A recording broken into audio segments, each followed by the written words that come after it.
The rain had just stopped when Marcus Hale stood outside the glowing windows of the restaurant he had built with his own hands, holding the tiny hand of his 7-year-old daughter. The sign above the entrance shimmered proudly against the evening sky, and for a brief moment, Marcus allowed himself to smile. 3 years earlier, this place had been nothing but an abandoned corner building with cracked walls, broken lights, and leaking pipes. Now it was the busiest restaurant in downtown Asheville, packed every night with wealthy guests, tourists, and influencers taking photos of meals Marcus once could barely afford himself. But that night, as he stepped through the doors wearing old jeans stained from a long shift at his second job, the hostess looked at him with cold eyes and asked him to leave because tables were reserved for paying guests only. Marcus froze. His daughter Sophie tightened her grip on his hand while conversations and laughter echoed around them. None of the staff recognized the tired single father standing quietly near the entrance. Not one of them knew the man they were dismissing was the owner whose sacrifices had paid every paycheck in that building for years. Before the story continues, if you believe kindness and second chances still matter in this world, please like, comment, share, and subscribe to Kindness Unlimited. Your support helps stories like this reach more hearts around the world. Marcus had never cared much about appearances. Since losing his wife Clara to cancer 5 years earlier, life had become a non-stop storm of survival. During the day, he repaired industrial kitchen equipment across the city. At night, he poured every remaining dollar into building the restaurant Clara once dreamed of opening together. He slept in his truck many nights while construction dragged on. He skipped meals so Sophie could have warm dinners. He carried bricks himself because he could not afford contractors. When the restaurant finally opened, he chose to stay hidden as the owner, letting managers run operations while he quietly handled finances and maintenance in the background. Marcus believed respect should be earned through work, not status.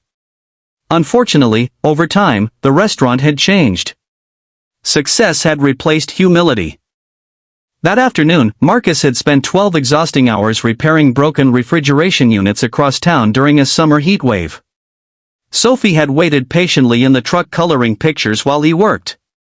On the drive home, she softly asked if they could finally eat at Mommy's restaurant because she missed seeing the fairy lights Clara had once picked for the dining room ceiling. Marcus promised her dinner there before heading home. He imagined a quiet meal, maybe even a small moment of peace after months of endless work. But standing at the entrance, watching strangers receive warm greetings while his daughter was treated like an inconvenience, something inside him quietly shattered. The hostess barely looked up from her tablet. She told Marcus there was no room available, even though empty tables sat near the windows.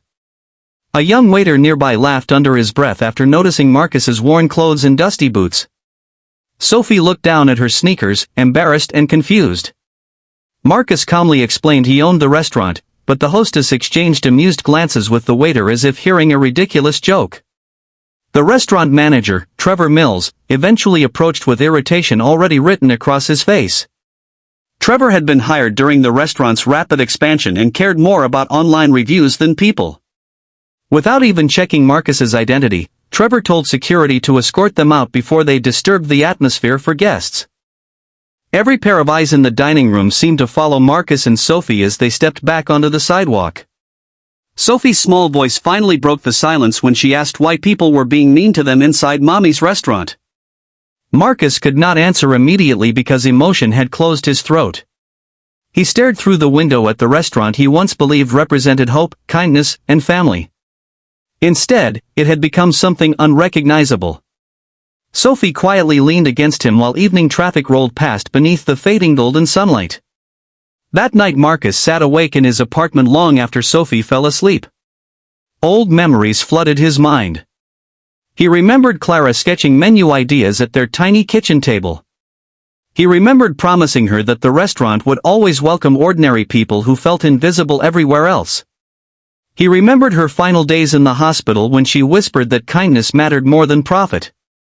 Marcus realized he had spent so much time surviving that he stopped protecting the heart of what they built. The next morning, Marcus arrived at the restaurant before sunrise wearing a clean suit no employee had ever seen before. Staff members entering for their shifts smiled nervously, assuming he was an investor or corporate inspector. Trevor confidently walked forward, prepared with rehearsed greetings, but his expression drained of color the moment Marcus introduced himself as the founder and sole owner of Hale Harbor Restaurant. Silence spread through the dining room like wildfire. The same hostess who dismissed Sophie the night before stood frozen beside the reservation desk, unable to speak. Marcus did not yell. That was what unsettled everyone most. Calmly, he gathered the entire staff and spoke about why the restaurant existed in the first place. He explained how every light fixture, every chair, and every recipe carried memories of sacrifice and love. He described nights when he held Sophie while reviewing unpaid bills, terrified the dream would collapse. Then he described the humiliation his daughter felt when employees judged them by appearance instead of character. Several workers lowered their heads in shame as tears quietly formed in Sophie's eyes nearby. Trevor attempted to defend the staff by claiming they were simply maintaining standards, but Marcus interrupted gently. He explained that true standards were measured by compassion, not appearances. A restaurant that served expensive meals but lacked humanity was already bankrupt inside. Then, in front of everyone, Marcus removed Trevor from management duties effective immediately. The hostess and waiter who mocked him were suspended pending retraining, not because Marcus wanted revenge, but because he wanted them to understand the damage careless cruelty could cause. Over the following weeks, Marcus transformed the restaurant culture completely. Employees attended workshops focused on empathy and hospitality. Free community meals were introduced every Sunday for struggling families. Marcus personally greeted guests at the entrance regardless of how they dressed. Slowly, the restaurant changed again. Customers noticed warmth replacing arrogance. Staff members began treating every visitor with genuine care instead of shallow politeness. Stories about the owner who had once been denied a table in his own restaurant spread across the city, inspiring people everywhere. One bright afternoon several months later, Marcus finally returned with Sophie for dinner. Sunlight poured through the windows Clara once designed while soft music drifted through the dining room. This time every employee welcomed them sincerely. Sophie smiled wider than Marcus had seen in years as she sat beneath the glowing fairy lights. For the first time since Clara's death, Marcus felt something close to healing. He realized pain could either harden people or teach them compassion. He chose compassion.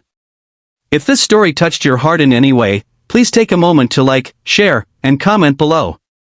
Your engagement helps spread stories that remind people kindness still matters in today's world. And before this story ends, tell us in the comments, have you ever been judged unfairly because of your appearance? As Marcus watched Sophie laugh beneath the warm afternoon sunlight, he understood something Clara once tried to teach him long ago.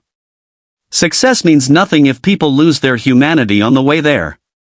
The greatest legacy anyone can leave behind is not wealth, status, or power, but the simple choice to treat others with dignity when the world gives every excuse not to.